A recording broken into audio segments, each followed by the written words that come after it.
Nanti nonton MotoGP dulu bos. Live ke-6 ini akan lebih santai. Karena suara habis, jujur aja habis. Kecapean kemarin habis batui razia.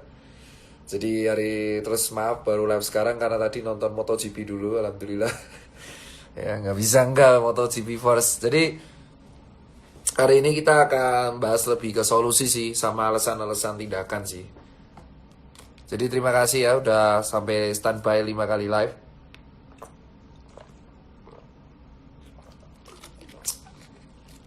Halo Indra, Pengci. Jadi gini teman-teman semua, ngucapin terima kasih, hari ini agak santai banget. Sebelumnya, yang pertama adalah saya ingin menjelaskan kenapa kemarin tiba-tiba melakukan razia gabungan bersama Satgas Jabar di daerah Jawa Barat. Di live sebelumnya, saya sudah melakukan sebuah live ya. Dan di sebelumnya kita bilang bahwa PSBB Jakarta itu nggak akan efektif karena kita tidak bisa mencegah migrasi orang ke Bekasi, Bandung, Depok. Dan saya bukan tipikal orang yang emang berkuar-kuar doang. Jadi saat itu saya langsung berkoordinasi dengan teman-teman Satgas Covid dipimpin oleh Letkol Asep, ya tentara, lalu PM, polisi militer, dan ada juga Satpol PP, Disub sama polisi gitu. Kenapa kok Bekasi gitu? Karena seperti ini guys. PSBB Jakarta itu kan tujuannya emang mencegah migrasi ya. Karena Jakarta itu kita tahu bahwa imunnya orang-orang kantoran tuh ringkih banget. Di lab sebelumnya mungkin kalian tahu ya, bukan mendiskreditkan orang-orang kantoran, tapi faktanya memang kayak gitu. Nah, orang lapangan selama ini kan kena razia terus. Mungkin kita tentu akan sering baca curhat bahwa saya narik kena razia, orang warteg dibubarin, PKL dibubarin. Itu kan yang di Jakarta ya, tegasnya luar biasa. Akhirnya orang-orang yang notabene anak mudanya, let's say kita bilang mampu, ini pengen jalan-jalan itu. Saya sih nggak masalah, jujur aja ya. Kalian mau jalan-jalan, mau nongkrong, hangout, mungkin nggak tahan, nggak masalah aja, nggak apa-apa. Toh semua anak muda pasti hangout. Cuman sama-sama aja. Kalau emang nggak bisa jaga jarak, minimal pakai masker aja. Dan minimal tuh nggak membuat postingan yang flaming gitu loh bro. Paham nggak sih? Iya. Jadi empatinya dipakai karena orang-orang lapangan di Jakarta ini berdarah-darah. Loh, saya kan mau seneng. Ini yang kita bilang empati. Saya kan mau seneng. Ya itu resikonya orang Jakarta. Gini ya. Posisi Jakarta ini kan berkorban ya untuk orang Indonesia, terutama orang lapangan. Banyak yang di PHK, banyak sales atau waiter yang di PHK karena restoran tutup gitu. Jadi itu membuat saya kayak untuk aware gitu. Kalau misal mereka tetap ke Bekasi, Bandung dan Depok untuk nongkrong nggak sesuai protokol, itu akan memicu yang lain gitu loh. Untuk memicu nggak ketidakadilan, kenapa gini? Konser aja dilarang mas. Kalau tahu memang kejadian di kafe-kafe dan tempat hiburan di Bandung, Depok, Bekasi ini bisa seperti itu, kenapa kok kita yang lapangan buat skate aja dibubarin? Banyak kok teman-teman skateboard, dia buat game of skate, yang jelas-jelas skate itu olahraga dibubarin gitu. Terus PKL dibubarin, warteg dibubarin. Let's say kita bicara lah, pecel lele aja tuh orang makan 30 menit. Orang makan juga pasti pakai tangan gitu kan. Kita tahu lah orang-orang kita itu kalau makan di PKL rata-rata pakai tangan bro. Tangan bro, kayak muluk. Itu kan kayak gimana ya? Mengecewakan aja sih. Kamu tuh kalau mau nongkrong gak apa-apa. Kayak kemarin di VRD atau di Kiri. Itu kamu kalau mau nongkrong oke-oke aja. Cuman buat tetep paling enggak, ini sebenarnya bukan salah pengunjung sih, tapi lebih salah ke ownernya, karena ownernya nggak tahan. Dan sebenarnya ownernya bisa mengedukasi kan, kayak mas maaf ya, satu meja maksimal 3, itu bisa ownernya mengedukasi gitu. Karena kalau misalkan satu tempat hiburan seperti itu akan memicu tempat hiburan yang lain. Nah sementara di lapangan PKL sama warteg tuh nggak bisa ngapa-ngapain. Paham nggak? Bukan, ini kan kayak kesenjangan ya, PKL sama warteg disikat karena mereka nggak punya backing. Saya tahu kok hampir semua tempat hiburan yang di Bandung itu punya backing pasti.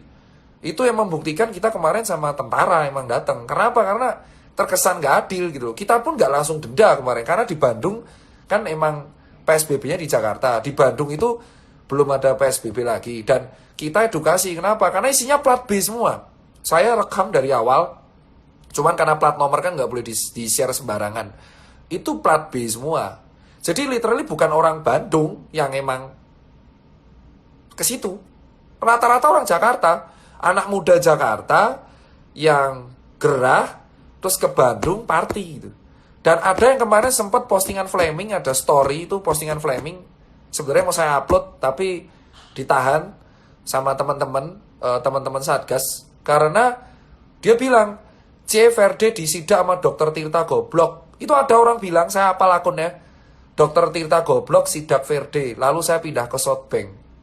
Saya sebut ya namanya. Gini ya, men, warteg sama PKL tuh habis loh di bawah. Karena nggak punya backing. Ini orang lapangan marah, men. Keadilannya mana? Dan itu dibentak-bentak. Di pasar dibentak-bentak. Saya di sini itu mewakili keresahan orang-orang di lapangan. Ya, kita ini nyari pecel lele aja nggak bisa, Rang.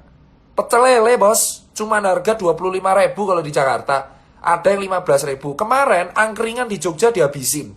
Mungkin kalian sempat ingat postingan detik yang viral di TikTok. Kalau angkringan Jogja dihujat. Men, itu angkringan. Kembali lagi, yang salah tuh bukan pengunjung. Yang salah itu adalah owner. Owner ini, pemilik tempat hiburan dan kafe itu harusnya ada peraturannya. Emang kamu boleh buka, tapi paling enggak, ya itu loh, kapasitasnya diatur. Kalau semua orang ingin berlomba-lomba, ya nggak akan kelar. Loh, saya kan ada musisi, saya nggak masalah. Saya nggak masalah musisinya. Kamu mau manggung, kamu mau apa, itu kan nggak setiap orang. Cuman sama-sama aja. Kemarin kan wali kota Tegal, siapa salah, maaf, wakil TBRD atau siapalah di Tegal, itu sampai polseknya dicopot, dimutasi. Jadi kalau semua owner tempat hiburan ini nggak tahan, ini akan menyebabkan kesenjangan. Ini posisi di Jakarta kan berdarah-darah. Ya, sekali lagi. Terus PKL sama warteg itu dirazia. Sampai sempat kemarin di daerah Jawa Timuran, kafe yang ada kos-kosannya dirazia. Ini orang lapangan berdarah-darah, Mas. Bukan karena wah jaga jarak, bukan. Saya nggak masalah jaga jaraknya. Yang kita masalahin gini loh, ini Jakarta berdarah-darah. Yang dirazia PKL, warteg, restoran, sama apa namanya? Pasar. Orang lapangan terus. Terus kemarin kan 2 seminggu yang lalu kita bersuara. Kalau angkringan disikat, PKL disikat, ya mbok tempat hiburan disikat, berani apa enggak? Wah, tim Satgas Covid Bandung Jabar berani. Kita berterima kasih jujur terhadap orang yang memviralkan di TikTok untuk kafe di Bekasi. Itu menjadi barang bukti. Jadi kita tuh pengen keadilan, bos. Kamu kalau mau nongkrong nggak apa-apa. Jujur aja, saya mengatakan belak-belakan ya. Banyak orang kaya di luar saya menengah ke atas yang emang nggak tahan di rumah pengen nongkrong. Ya nggak apa-apa. Cuman tahu diri gitu loh. Kalau emang mejanya itu kapasitas 6, ya jadiin 3 atau 4. Terus masker gitu loh. Jangan gelas berbagi. Ya kalau nggak bisa jaga jarak, dempet-dempet, at least cuci tangan atau masker. Banyak kemarin saya lihat di story, orang nggak ngerokok. Kalau ngerokok, oke lah bisa ngeles. Saya ngerokok nggak pakai masker. Ya tapi itu nggak ngerokok, tapi pakai masker. Nggak pakai masker. Kamu tahu nggak, sudah ada klaster tempat hiburan gitu. Kita pengen keadilan. Kita orang lapangan pengen keadilan. Kalau ojek online nggak bisa makan, terus kita juga, ini paling nggak solidaritasnya. Ini orang PKL sama warteg dibubarin dengan kasar. Warteg itu kalau dibubarin sama pasar dibentak-bentak, bos. Woi, maskernya woi. Itu kayak, ini saya nggak bahas daerah lain dulu ya, kita bahas barat. Kalau daerah Surabaya, Cangkruk kebijakannya beda. Mereka kafe rame, itu dites massal. Nggak dibubarin. Kita sih nggak akan bubarin. Kemarin jujur ya, dari Verde sama Kiri, itu nggak ada yang bubarin. Pure edukasi, tapi ownernya ditegur. Kembali lagi, ini bukan salah pengunjung. Pengunjung datang karena ada kafe yang buka. Kafe yang buka yang melanggar itu karena owner. Jadi sebenarnya tergantung ownernya nih. Ownernya memahami apa enggak. Kalau kamu PKL, kamu akan kena, digiring bro, gerobak diangkat. Sumpah, ini bukan perkara pengunjungnya. Saya bilang, ini salah ownernya. Ownernya kan dengan jelas dapat peraturan pasti ya. Inpres yang diturunkan menjadi peraturan gubernur. Yang diturunkan menjadi peraturan daerah. Yang pasti saya yakin, dia akan baca. Emang kapasitas 50%, yang penting masker aja. Dan cuci tangan, at least kayak gitu. Dan dipatuhi lah. Sampai jam 12 malam. Sama-sama aja. Soalnya kalau kita bukan corona keluar malam, tapi sama-sama enak aja, bos. Gitu loh. Ya, sama-sama enak aja. Dan kemarin saya razia tuh bersama polisi militer dan tentara, jujur. Itu teman-teman saya semua. Emang kita gerak senyap. Jadi tahu-tahu brak, gredek. Tadi sore kita keliling ke kafe kopi, coffee shop di Bandung gitu. Kita kenapa kita nyasar Bandung, Bekasi, Depok? Depok tadi ada tim yang bergerak ke Margo City Mall dan coffee shop di Margonda. Jadi netizen lapor apa, itu saya gerak. Saya bergerak berdasarkan laporan netizen, jujur. Netizen lapor apa di komen, Dok, Margonda. Oke, lapor. Margonda ada area gas. Nah, foto aman, sidak, TNI sama Pol PP sama Satgas Covid gerak. Tapi nggak akan denda dulu, pasti dikasih surat ownernya. Karena kita pengen keadilan, bro. Di lapangan ini keras banget, bro, untuk pembubarannya. Kalau misalkan kita bergemik ekonomi dan owner-ownernya ini kan saya jujur kaya raya ya. Owner-owner cafe ini kan masih mampu ya. Dan yang datang mobil semua kok. Kemarin yang ke Verde sama Kiri rata-rata kebanyakan mobil kok. Dan ya karena kamu kan kaya ya. Menengah ke atas ya. Namanya menengah ke atas pasti lebih, gimana ya, lebih ngerti lah untuk medsos ya. Edukasi gitu loh. Jadi, Mbok ngerti nih kalangan bawah panas loh men. Ya. Ini kalangan bawah panas bro, posisi bro. Pengen keadilan bro. Jangan hanya kalangan bawah yang dibubarin aja bro. Gitu. Itu maksudnya. Makanya kemarin kita sama tim, itu ada saya dan tim gabungan, itu nyasarnya Bekasi, Depok, Bandung. Dan itu sampai 2 minggu ke depan, kita emang akan nyasar Bandung, Bekasi, Depok. Tapi tim senyap, gak akan woro-woro tiba-tiba tim kami hadir. Kami minta maaf kalau kemarin baru 6 ya. Nah ada 6 kafe sama 6 tempat hiburan sama bar yang kita samperin. Kedepannya akan ada klub yang kita akan datang. Cuman kedepannya nggak sanksi. Kita akan menerapkan gaya seperti Surabaya. Jadi apa yang terjadi di Surabaya kita terapkan juga di Jabar. Jadi nanti ketika misalnya saya ke klub ini, rame bos. Ya udah saya foto. Nanti tim akan datang langsung swab massal di tempat. Nggak ada urusan, langsung swab massal di tempat. Swab massal di tempat, owner langsung disuratin, ditegur. Jadi pengunjungnya ora didenda, tapi di swab massal, ownernya yang didenda. Jadi sama-sama enak aja, Bor. Ya. Jadi kalau disebut saya tukang cepu ya, saya pengen keadilan aja. Jangan hanya rakyat bawah yang merasakan razia. Jangan hanya rakyat jelata yang merasakan denda masker.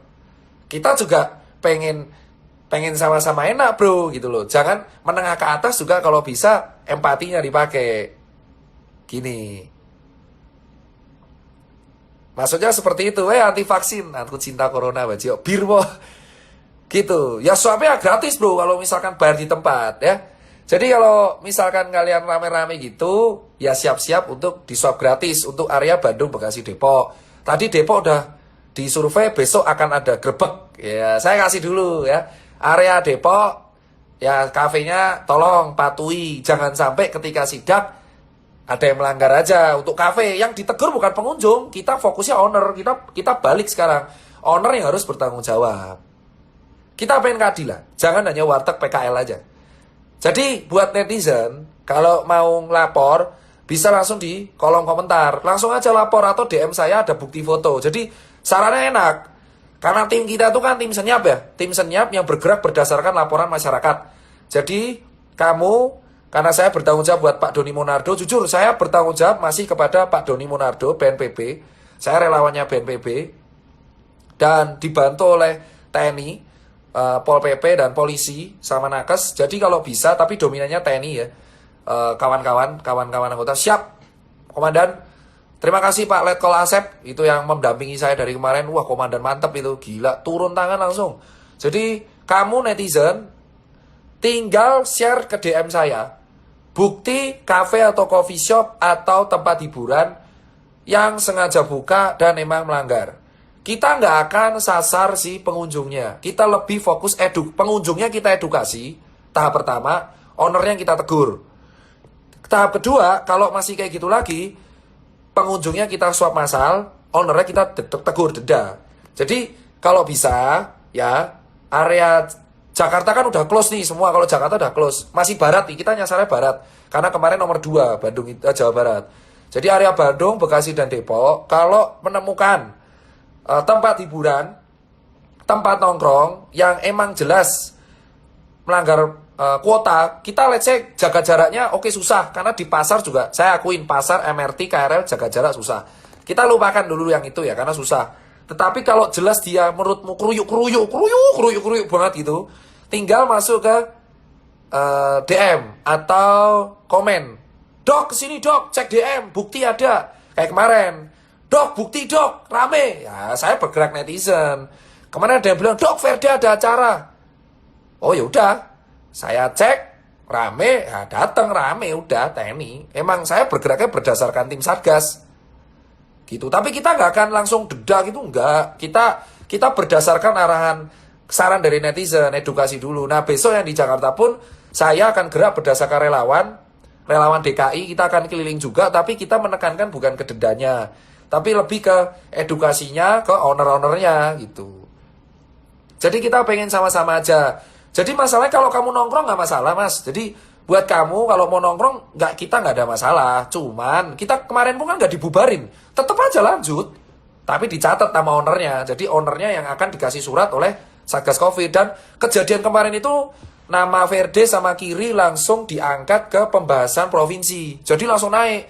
Kemarin kan viral ya. Kemarin saya grebek sama tim TNI dan PM sama Pol PP sama Disub juga. Baik banget Pak, tim gabungan emang Satgas Jabar, GTPP namanya, gugus tugas penanggung jawab. Terus itu langsung naik dibahas oleh tim Jawa Barat. Jujur tim Jawa Barat akhirnya melakukan sebuah evaluasi dan kebijakan baru. Nama Verde sama Kiri jujur aja langsung naik ke atas langsung. Jadi kemungkinan besar ya ownernya mungkin akan dipanggil.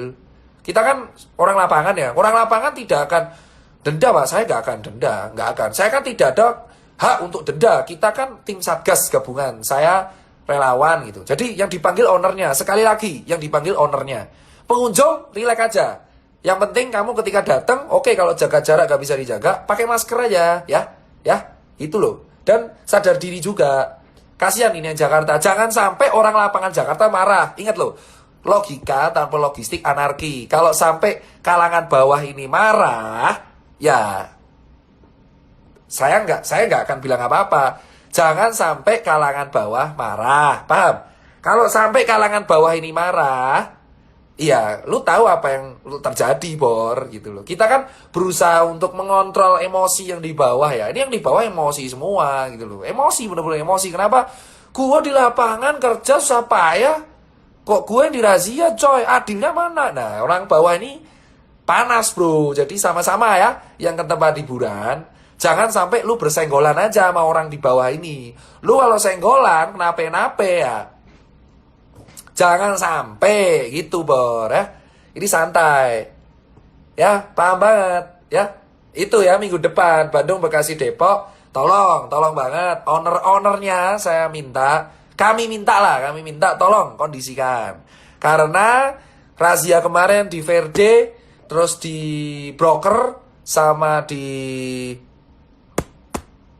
Kiri itu sudah naik ke tingkat provinsi.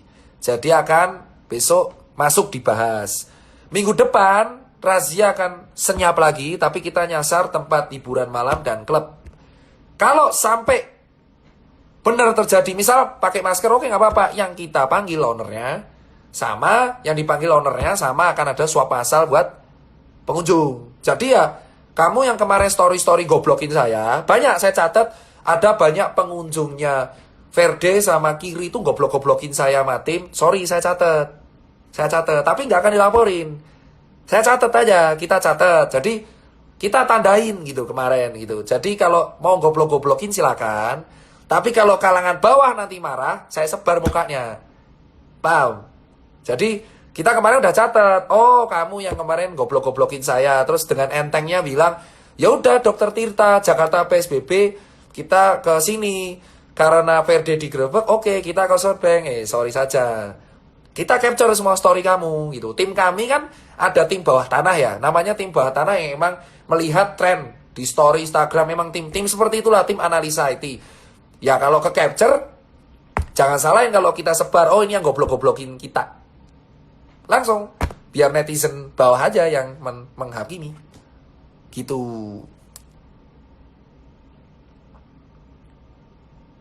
Kalau dari kita ya. Jadi buat netizen, kita akan buat laporkan tempat hiburan yang emang masih bandel. Langsung di komen atau di DM. Gak apa-apa. Kita gak akan main-main langsung denda. Tapi akan edukasi sidak. Tim Satgas Covid Jabar. Kenapa? Karena Jakarta gak bisa melakukan ini sendirian. Kamu mau nongkrong gak apa-apa. Once again, mau nongkrong gak apa-apa.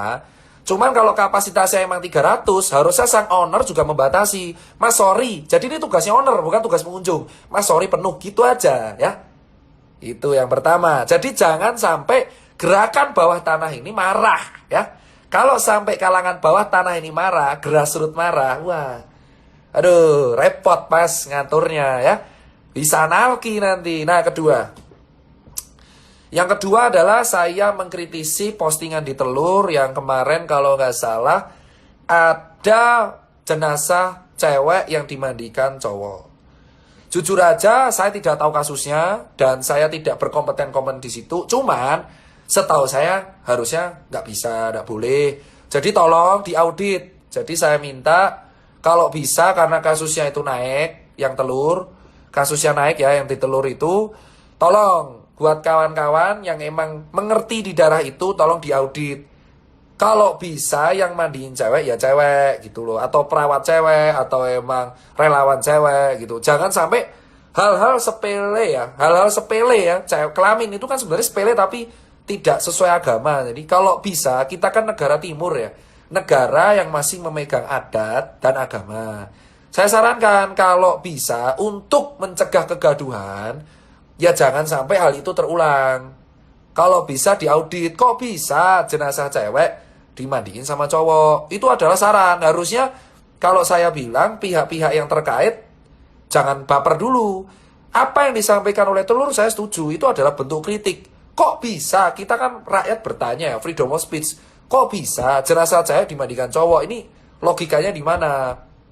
Itu kan langsung viral kemana-mana. Jadi jangan sampai hal-hal seperti itu malah mendiskreditkan penegakan. Karena itu akan menjadi pembicaraan di banyak hal. Itu kan cewek bisa dimandiin cewek. Pakai APD pun bisa. Kalau sampai cewek dimandiin cowok ya, wah kurang anggota mas. Ya mending suruh anggota keluarganya aja kalau saya bilang. Gitu loh. Jadi kurang anggota mas ya. Jangan sampai jenazah cewek dimandiin cowok. Gitu bos. Itu gimana ya kayak nggak etis gitu loh bos. Itu kalau dilihat kayak piye sih gitu loh bos. Jadi kayak nggak enak ya. Itu jangan, kalau saran saya pihak-pihak yang terkait jangan ngelaporin orang ini pakai UU ITE. Karena orang ini kan ngeritik ya. Bos saya ingin bertanya, ibaratnya warga itu bertanya, hak bertanya, freedom of speech pasal 28 ya, UUD 1945 pasal 28. Dia bertanya, mas saya warga melihat jenazah cewek dimandiin cowok, itu bener nggak? Nah harusnya sebagai petugas jawab, kalau bener itu gimana? Loh kok bisa? Kenapa nggak cewek yang mandiin? Itu diaudit. Sama kemarin audit mortalitas kematian, ini juga diaudit. Kok bisa ada kesalahan SOP? Warga dan rakyat itu tugasnya mengontrol. Itu kan demokrasi dari, oleh, dan untuk rakyat. Jadi menurut saya postingan Telur itu bagus untuk yang mengetahui itu. Itu berarti ada kesalahan SOP. Kalaupun SOP-nya kayak gitu, jelaskan, klarifikasilah. Nggak akan ada yang dihujat atau enggak. Tapi kalau didiamkan akan menjadi prasangka buruk. Gitu ya. Itu yang saya bilang nomor 2. Terus nomor 3. Jadi nomor 3 ini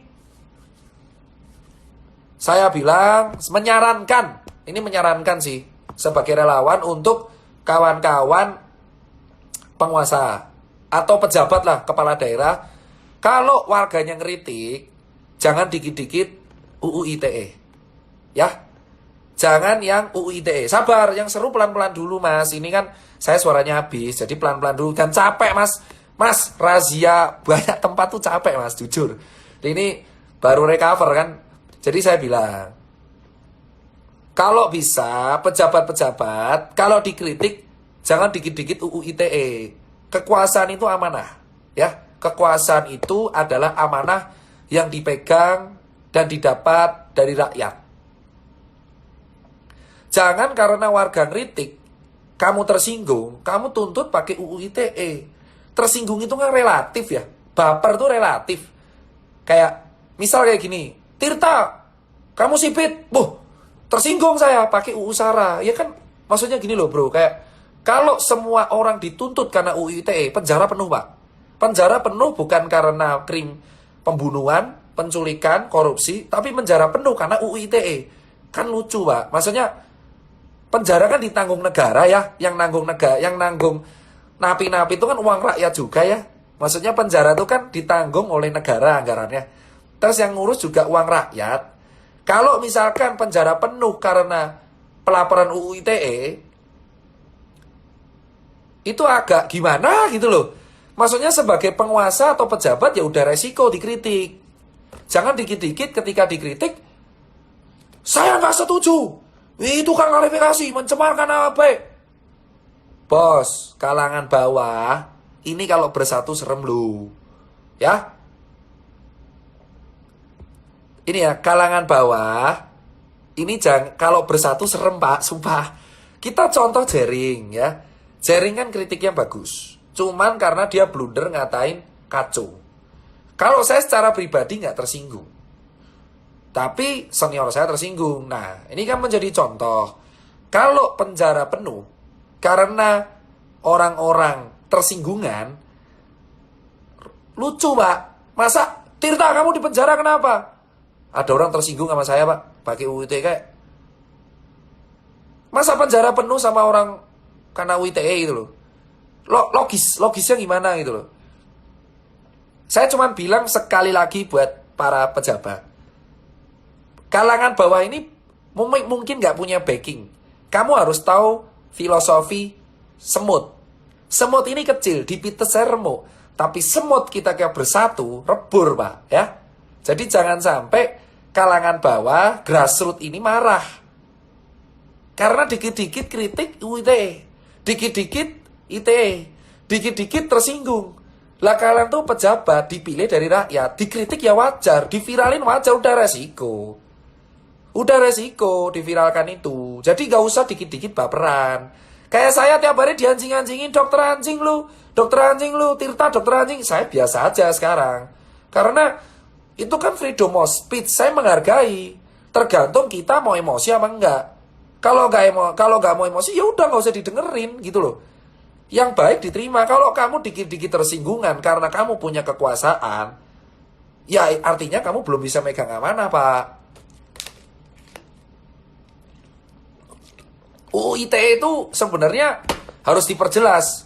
Kayak contoh kalau mainnya SARA oke lah kena. Kayak contoh main agama, ras, suku, sama ras lah. Diskriminasi, oke itu kena, boleh. Tapi kalau cuman karena tersinggung, karena dikata-katain tuh kayak, masa penjara penuh karena, kamu di penjara karena apa? Ngatain cebol kayak gimana gitu loh mas ya. Jadi ini terjadi kemarin. Banyak kawan-kawan kita itu ngeritik penanganan COVID. Tapi ancamannya malah pak, di relawan lapangan tuh kayak gitu. Kita kalau dikit-dikit viralin, itu malah kita bisa dituntut balik. Itu alasan banyak orang-orang diam. Itu fakta di lapangan. Saya ngomongnya santai ya. Saya ngomong santai banget. Jadi kenapa kok relawan di lapangan itu jarang mau bersuara atau viral-viralan? Karena takut di penjara, Pak. Takut di penjara, bos. Sumpah. Itu kan, masa di penjara karena anjay itu, makanya Lutfi menurutku absurd. Tapi ya, itu haknya Lutfi berbicara. Tergantung kita memaknai gimana. Mungkin ngelawak si Lutfi selo gitu. Ya udahlah, aku nganggapnya mungkin Lutfi selo gitu. Jadi, gini ya. Kalau bisa, para penguasa, si relawan lapangan ini, teman-teman saya tuh jarang banget yang mau viralin masalah-masalah yang agak kontroversial karena rentan untuk dituntut balik pakai UU ITE. Itulah yang kita mengatakan ke kawan-kawan, kenapa kok saya diam 7 bulan? Karena kita mengamati ini gimana aja daerah-daerah mengatakan. Ya, jadi akhirnya saya bulat untuk bersuara ya karena saya juga udah tahu ini gitu loh. Selama kita nggak, maksudnya gimana ya? Kalau kita ditekan oleh dikit-dikit tersinggung pencemaran nama baik, ya kita nggak bisa ngeritik. Gimana tugas pengawasan publik? Pemerintah kan, bukan pemerintah juga sih, pejabat ya, itu kan diawasi publik. Kalau kamu kan dulu ketika pilkada atau caleg, pilek, pilihan legislatif, pemilu kan yang milih rakyat. Kamu kampanye pun ngangkat orang kecil. Ya wajar kan kita mengawasi, kan kamu digaji pakai uang rakyat. Kalau digaji pakai uang rakyat, ya rakyat wajar dong. Kekuasaan tertinggi pada rakyat, bro. Jadi wajar kalau rakyat yang ngawasin. Jadi relawan-relawan ini curhat ke saya, mereka takut untuk bersuara dikarenakan dikit-dikit UU ITE, dikit-dikit UU ITE, dikit-dikit UU ITE. Ya, saya 7 bulan tuh ambil bukti-bukti dulu, foto-foto. Jadi saya kalau ngomong nggak ngasal. Emang ada foto dan ada data. Keluarinnya pelan-pelan gitu. Jadi saran saya nih sekali lagi buat pejabat yang menangani COVID, kalau dikritik jangan baperan. Ya emang itu resiko. Resiko, bro. Kalau kamu dikit-dikit baperan UITE itu. Saya dulu pernah ngerasain. Saya pengen laporin orang UITE. Buset yang ngatain saya anjing aja sampai 900 orang. Masa saya ngelaporin 900 orang, saya mikir kayak, akhirnya saya sadar, nanti penjara penuh dong karena laporan saya doang. Kayak akhirnya saya berpikir sendiri, masa penjara penuh karena laporan saya doang? Lucu juga. Jadi kayaknya ya udah saya let it flow. Jadi kayak udah, namanya pejabat diawasi publik ya. Jadi kalau saran saya, kalau dikit-dikit UU ITE nggak elok. Ini kan freedom of speech. Jangan baperan. Kalau baperan ya jangan jadi pejabat. Resiko. Nah, ini santai, santai dulu. 4.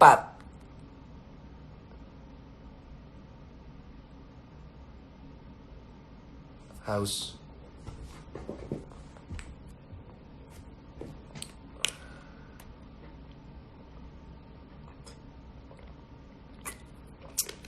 Jujur, kalau soal COVID dan soal pilkada saya udah jelaskan di live kelima dan live keempat.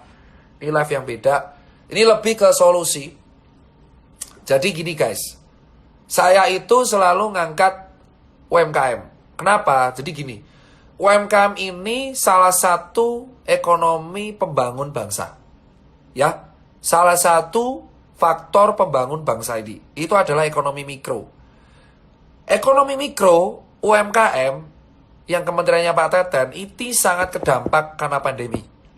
Kayak tukang gorengan, Starling, warteg PKL, jual hijab, jual sepatu, itu sangat-sangat kedampak karena pandemi. Itu alasan yang harus disentuh, itu UMKM. Resesi itu efeknya fatal banget kalau buat UMKM. Karena mereka rata-rata perseorangan, bukan badan hukum. Ini kita akan belajar kenapa UMKM yang harus diperhatikan utama dulu dalam pandemi. Pemerintah kalau nggak salah ya, kalau nggak salah di berita sudah viral, nanti saya akan update, memberikan 5 solusi buat UMKM. Salah satunya adalah perpanjangan KUR, jadi debitur, terus suntikan dana atau program-program UMKM. Nah, saran saya nih buat kepala daerah, ini kan UMKM sudah disentuh oleh pusat lewat KUR dan BUMN. Kalau bisa, masing-masing kepala daerah itu selain menganggarkan swab gratis, tolong didata lewat Disperindaknya, Dinas Perindustrian dan Perdagangan, dan di bagian UMKM-nya didata masing-masing kota atau kabupaten, UMKM yang terdampak berapa. Ya, karena COVID. Ini kasih solusi, entah dikasih kayak stimulus pinjaman atau event atau sebuah media agar mereka bisa jualan. Kalau sampai orang-orang UMKM ini loss, maka akan terjadi penurunan daya beli yang sangat masif. Dan itu bisa berakibat sangat-sangat fatal. Jadi ini adalah solusi. Kenapa UMKM itu menjadi penyelamat bangsa ini ke depannya. UMKM itu dulu emang orang lihatnya tukang gorengan doang. Selama pandemi, tukang gorengan ini nggak bisa dagang. Tukang gorengan ini akan nganggur. Dan dia nggak kedata. UMKM ini praktis sulit untuk kedata. Nggak ada BPJS juga. Jarang. Jarang UMKM itu punya BPJS. Jadi saran saya buat kepala daerah Ini kita live ke-6 tuh lebih solusi ya, karena live ke-5 gas semua.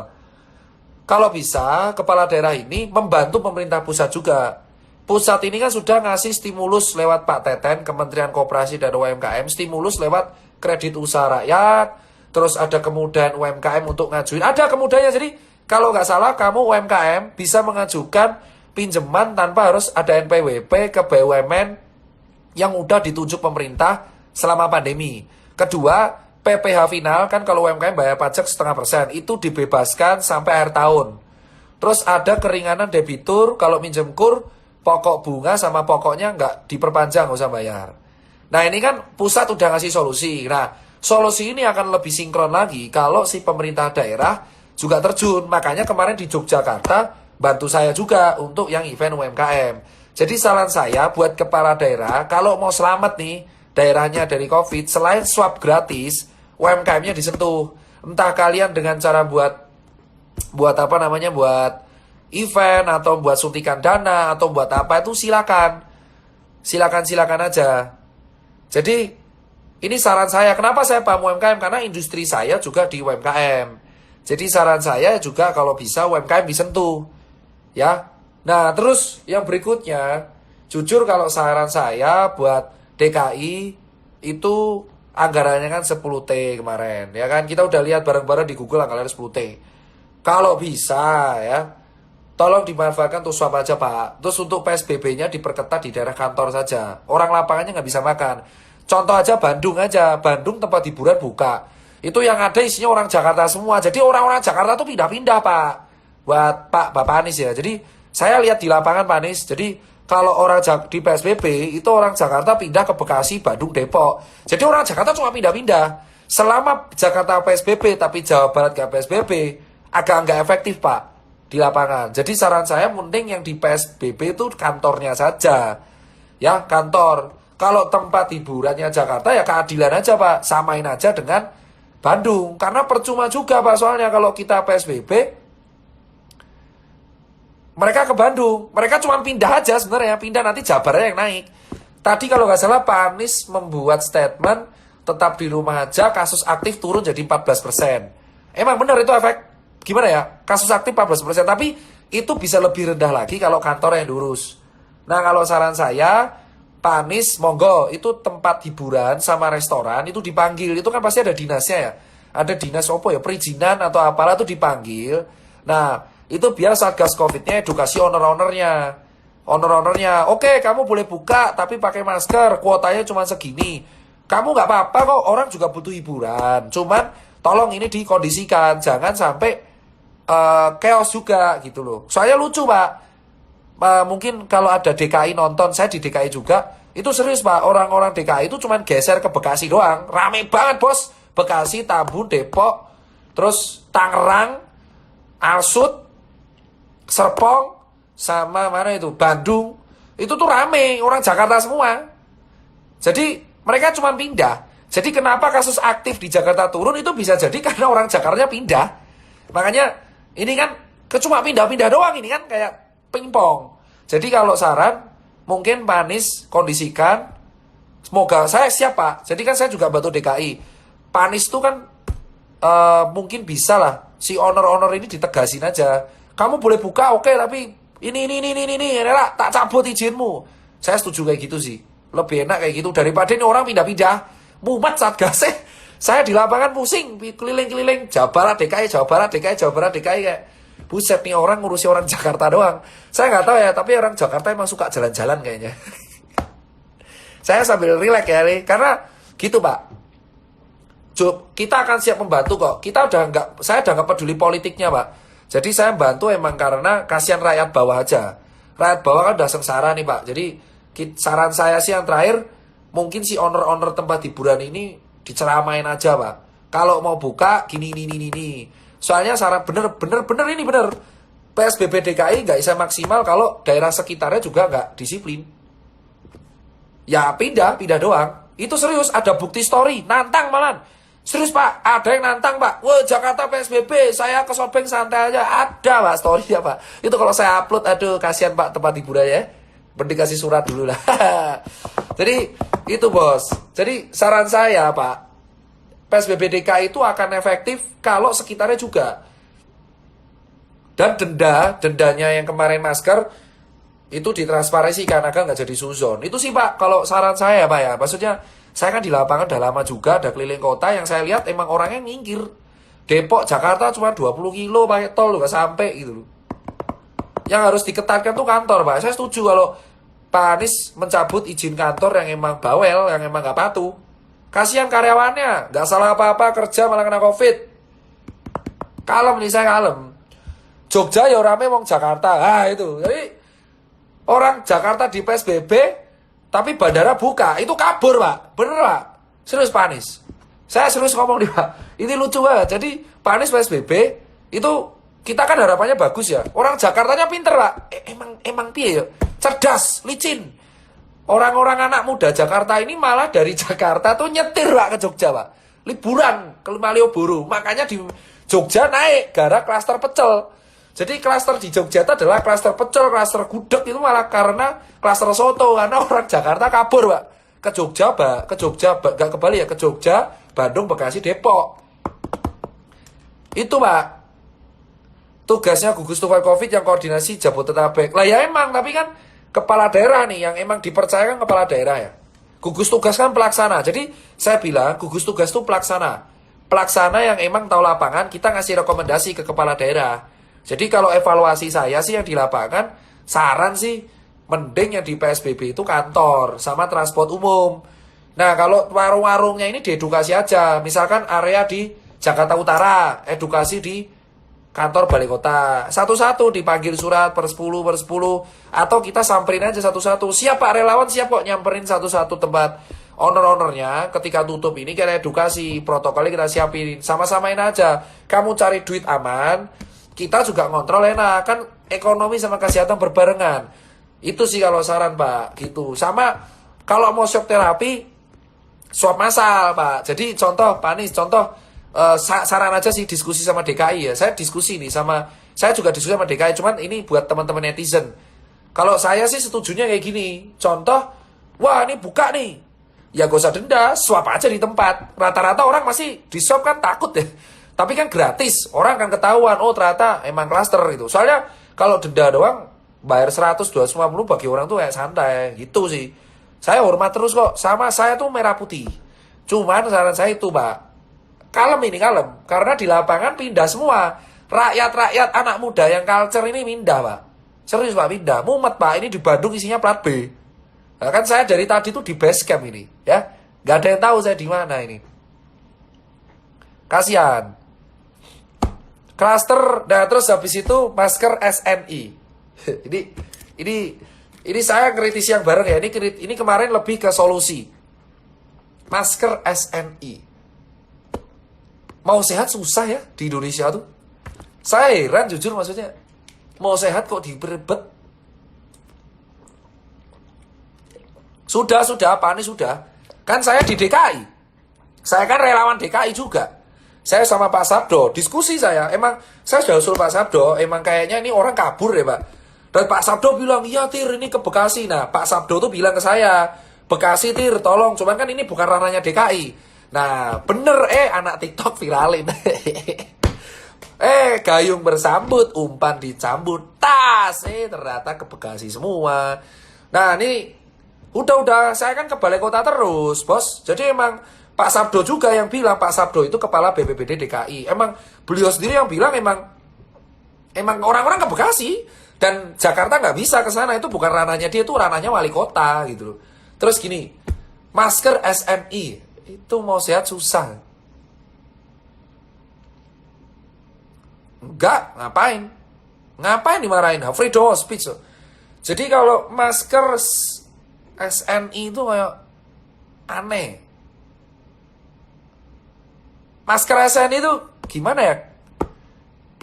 Saya respon karena ini baru viral kemarin ya.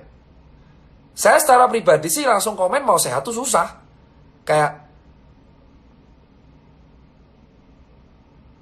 bingung saya mau gak apa-apa. Maksudnya saya sampai speechless loh. Masker SNI itu kayak oke sih, standar nasional sih. Oke, niatnya baik ya.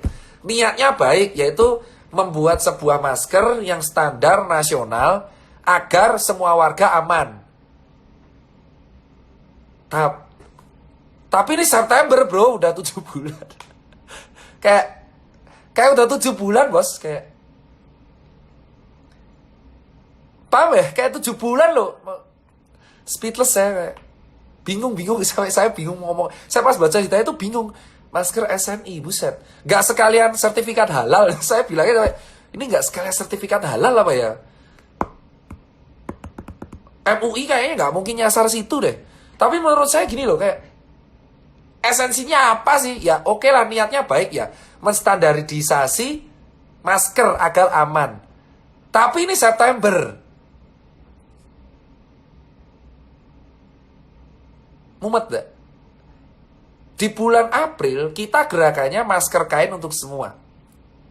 Orang buat scuba, orang buat masker ini. Orang udah jualan dari bulan April. Salah satu yang kaya raya karena jualan masker scuba itu Tom Lee Wafa. Itu Surabaya, Crazy Rich Surabaya.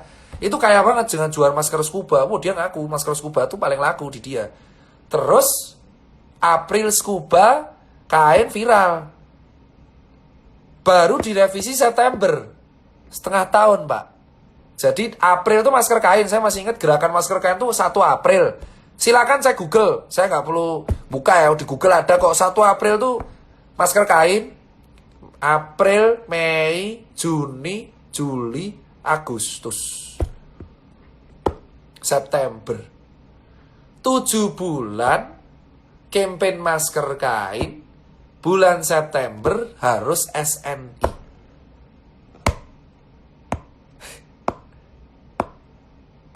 Kayak telat kan? Ya emang telat. Kayak esensinya gimana ya? Aku nggak tahu sih Kemenkes tuh ada pertimbangan apa. Aku tuh sampai bingung mau komen apa, Pak. Serius ya, saya tuh kalau udah bingung komen tuh diem ya. Kayak mikir SNI. Itu kayak helm loh. Nih botol SNI. Nanti ada kayak gini ya. SNI. Jadi maskermu ada tulisan nanti SNI. Bentar. Aku cari masker ya. Bentar. Mana nih maskerku? Oh, tak buang.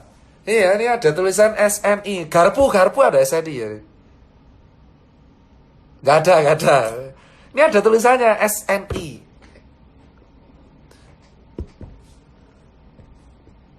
Aku tuh sampai fase pas baca berita itu ya, warga gini ya, mungkin ini buat Kemenkes, kalian buat kebijakan oke lah, ada pertimbangan bahwa semua masker tuh keren, harus distandarisasi.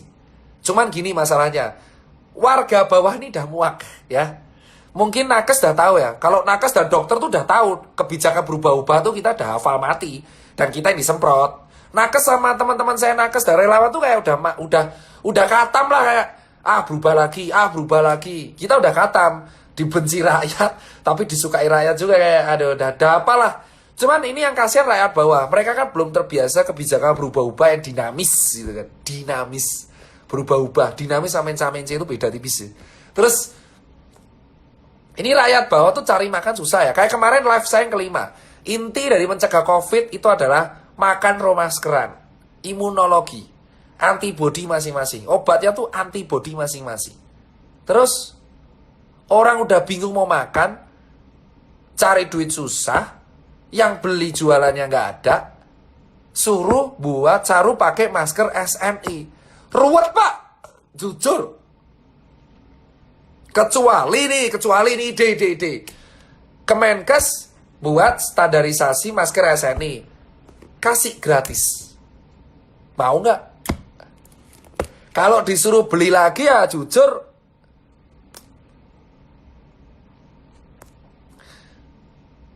berat. Aku jujur, kalau lihat kawanku, Pak, yang nyari 20.000 rupiah per hari aja susah. Kalau disuruh beli lagi, jujur banyak yang keberatan, Pak. Saya bilang serius nih. Saya tadi udah bilang kayak, ini saya mewakili kawan-kawan saya yang curhat di lapangan ya. Kalau warga disuruh beli lagi masker SNI, berat, Pak.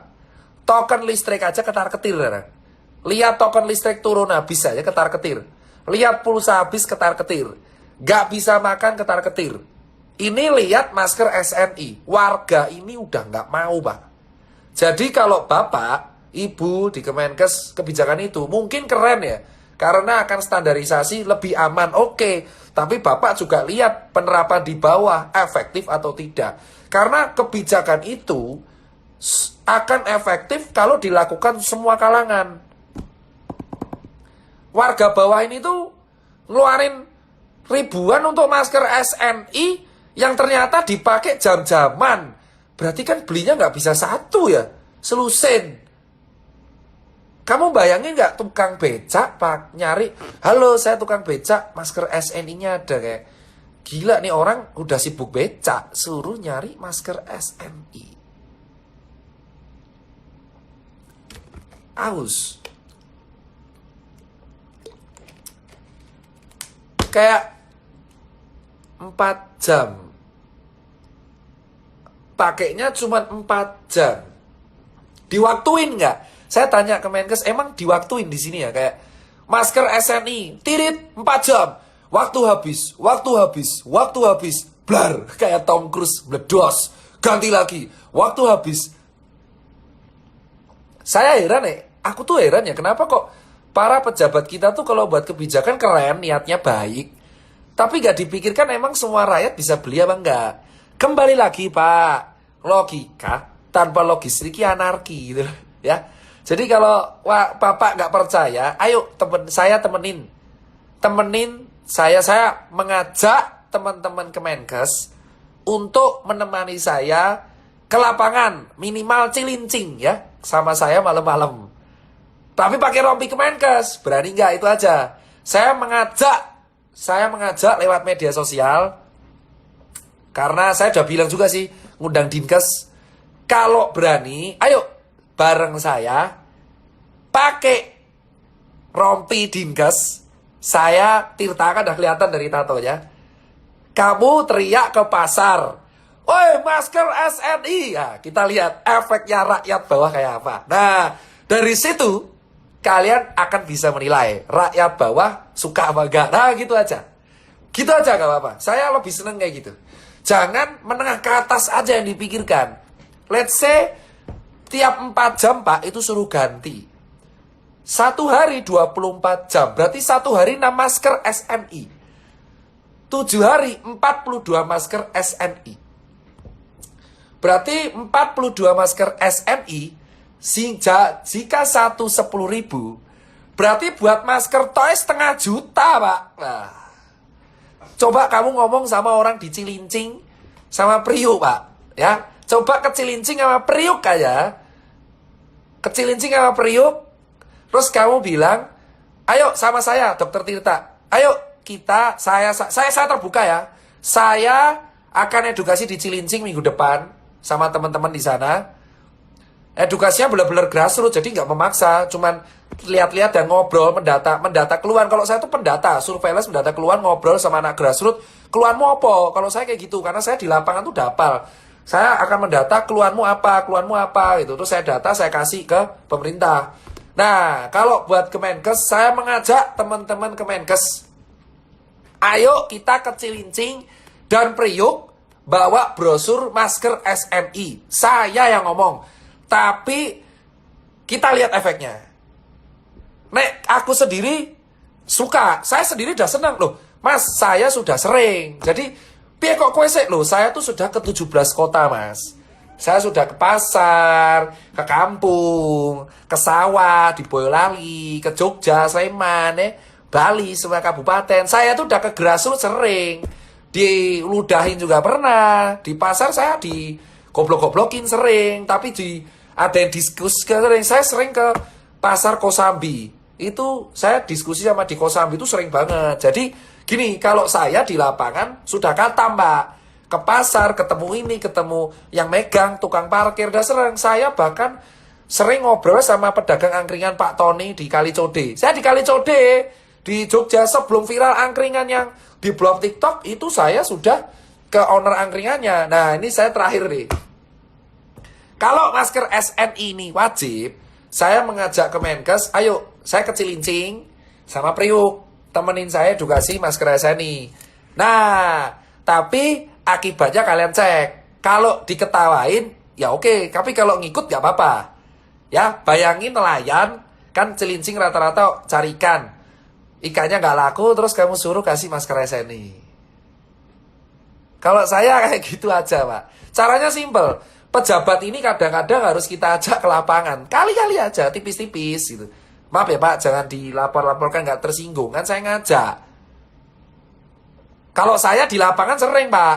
Udah kata, mau kemarin aja kan kawan. Maksudnya ke warteg ke apa, warteg ke lapangan ya. Kalau saya ke pasar, keliling pedagang lantai 1 sampai 4 gitu. Terus ke daerah tongkrongan supporter, tongkrongan preman, anak motor, ojol, paling akrab ojol sih. Saya sering ke ojol markas di daerah Kebon Jeruk karena dekat sama rumah ya. Keliling ke situ Meruya, Cengkareng, terus Rawabuntu, ayo Kabupaten Tangerang, Kabupaten Bogor, Cimahi. Itu kayak wis ngerti, Pak. Wis ngerti lah. Di Makassar saya dimaki-maki orang di jalan karena konspirasi udah hafal saya. Udah wis ngerti lah kalau lapangan kayak apa. Jadi sampai kurus saya ini turun 6 kilo. Jadi kalau saya bilang kadang pejabat-pejabat kita ini tuh harus kali-kali diajak ke lapangan. Jangan pas kampanye doang ke lapangan. Ya. Oh, lapangan tuh enak loh. Saya bilang kerja lapangan tuh enak. Satu capek, olahraga. Ya, olahraga, jalan kaki kan. Kita bilang untuk mencegah Covid tuh olahraga ya. Aman visi, makan, terus gabung sama rakyat tuh Pak, gabung sama rakyat menengah ke bawah tuh kayak kamu akan merasakan rekosonya cari duit. Beran, kamu akan ngerasain susahnya cari uang Pak di menengah ke bawah. Jangan hanya pas kampanye doang kamu samperin. Weh, saya mau jadi kepala daerah, datengin menengah ke bawah terus harap ngopo. Terus habis itu kamu menang, kamu lupain dapilnya. Aduh, kalau saya bilang ya ingat-ingat, menengah ke bawah itu Pak, nongkrong sama anak menengah ke bawah, itu kamu akan mengalami sesi bersyukur Pak. Bapak Ibu yang terhormat, para pejabat, kalau pas Covid gini, tolong ke lapangan. Lihat, menengah ke bawah itu Pak, satu, udah gak takut mati Pak. Orang menengah ke bawah ini posisi gak takut mati Pak. Bener-bener gak takut Pak. Mereka ini imun robot Pak, bener-bener imunnya kuat banget. Saya lihat sendiri kok, habis megang gerobak sampah, makan nasi, santai. Wah, gila itu. Tahu nggak, petugas-petugas yang pemulung, yang di sampah mulung-mulung sampah, itu habis mulung sampah, makan santai loh. Wah, gila, sumpah. Itu kayak imun. Buset, ini kayak Covid sama dia takut, bos. Itu serius. Wah, gila, bos. Kamu tuh kalau ke orang menengah ke bawah tuh, kamu akan merasakan perjuangan keras. Keras banget. Itu yang saya rasain. Karena pegawai saya separuh anak pang. Jadi saran saya buat anak pejabat, yuk sebelum masker SNI ini viral, mari kita edukasi ke Cilincing dan Priuk, Cipinang, Ciledug. Nah, saya temani pakai Areking. Ratatat. Saya akan temani pakai Areking. Ratatat. Nanti kita akan keliling. Saya akan temani San Mori nanti ya. Areking saya yang kawal. Buat teman-teman pejabat di atas yang mau untuk mengurusi lapangan di Cilincing dan kawan-kawan, tenang, saya akan kawal pakai Areking bos. Saya yang buka jalan nanti, ratatat ya. Kita lihat skill edukasinya sampai mana. Nyuruh doang gampang, ngelakuin susah bos. Sumpah.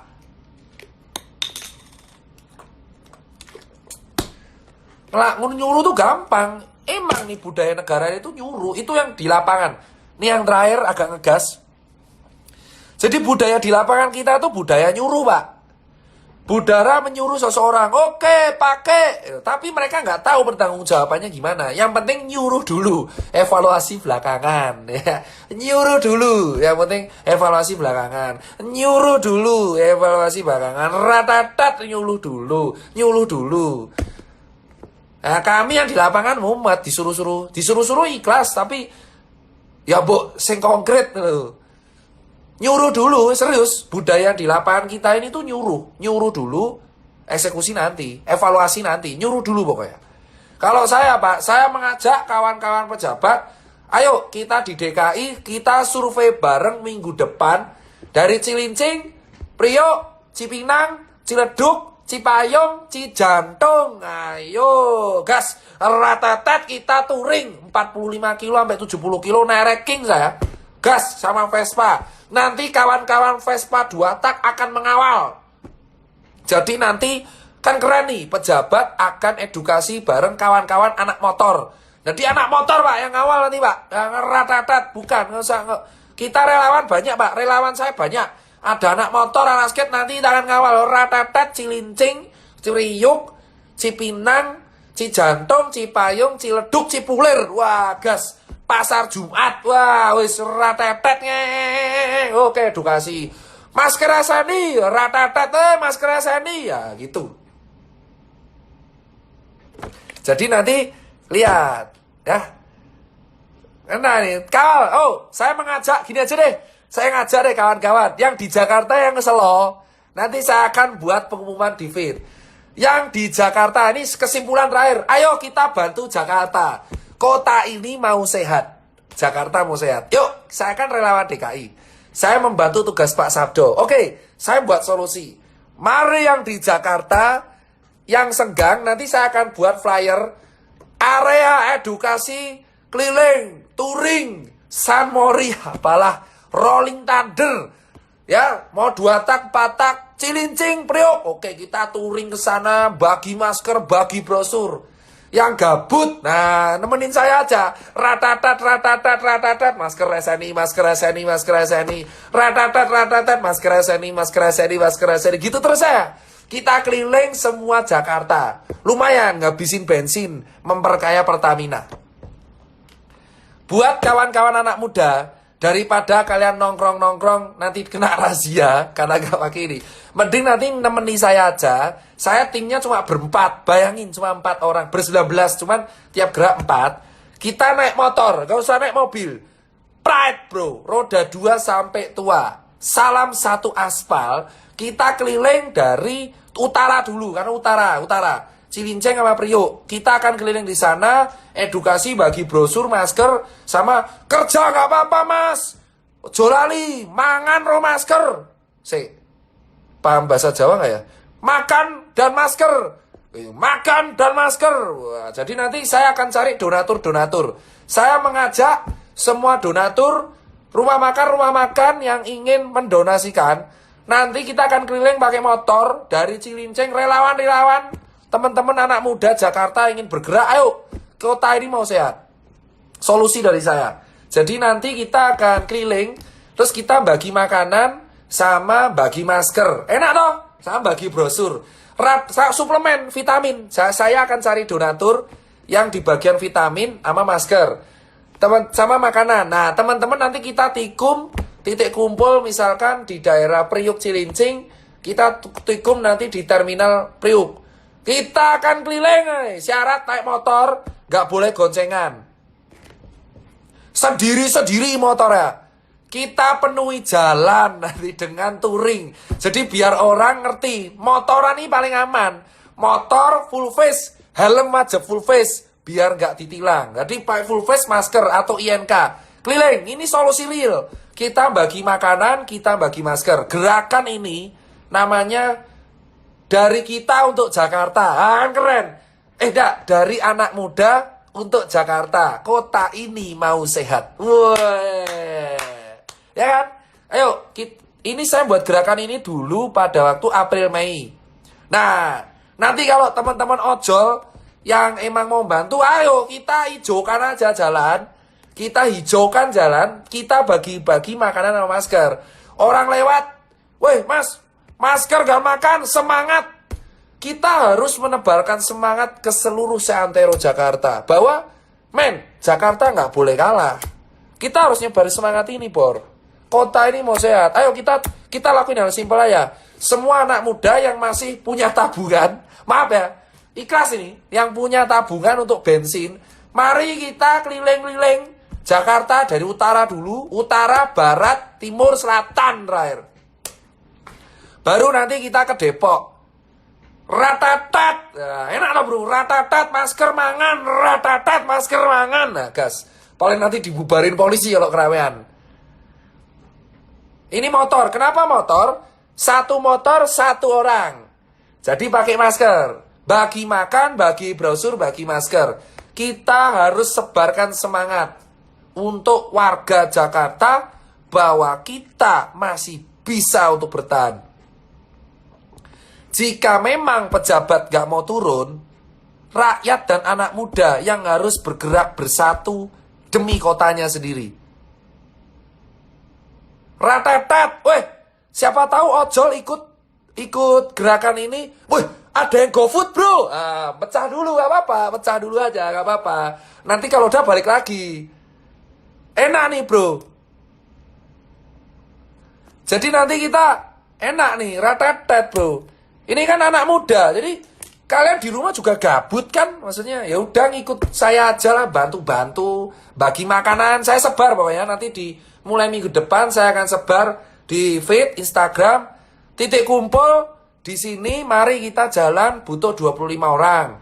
Nanti share ke WA, nanti saya akan titik kumpul, kita akan gerak, kue bagi relawan mantap itu, saya akan bilang relawan mantap dari kita untuk Jakarta, kota ini mau sehat. Kalau sampai efektif mantep loh bro. Ini bukti bahwa kita care sama kota kita sendiri bro. Kalau nggak mau ya udah.